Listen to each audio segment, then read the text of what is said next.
Kekecewaan selama 1,5 tahun, tidakkah itu terlalu singkat untuk langsung menilai ada satu kegagalan sehingga ini bisa masuk ke reformasi jilid kedua? Ya, terlalu singkat kalau kita memahami bahwa ini hal yang wajar untuk kita beri waktu lebih panjang.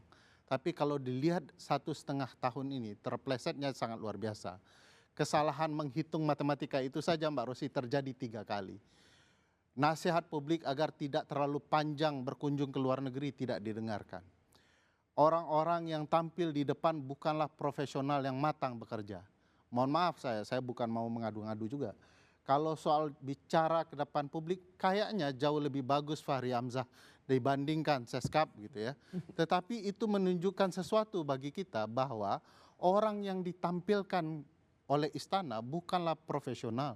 Orang yang mestinya bisa diambil istana untuk meredam keinginan publik mengubah sesuatu. Kita masih punya si A, kita masih punya si B yang bekerja baik.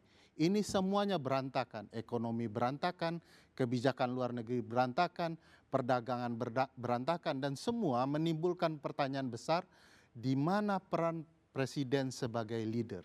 Itu yang menyebabkan kita merasa kayaknya mungkin harus digaungkan reformasi jilid 2, bahkan mungkin lebih dari itu, untuk membangun kesadaran di diri presiden sendiri, dia sedang terpeleset dan dia harus bangkit dengan cara yang benar. Tapi kalau tadi mendengar penjelasan Bung Ferry, apakah Jadi kalau aksi kita mahasiswa turun ke jalan itu juga menjadi alarm bagi pemerintah? kalau menurut saya ya setiap pergerakan publik itu adalah alarm.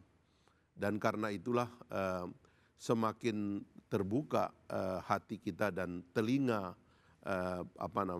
pemerintahan itu semakin baik untuk kita memahami dinamika apa yang sedang terjadi. Makanya dulu Mbak Rosi pernah saya mengusulkan adanya alun-alun demokrasi di DPR waktu saya memimpin DPR dulu, supaya kita melihat di sebelah situ ada demo nggak.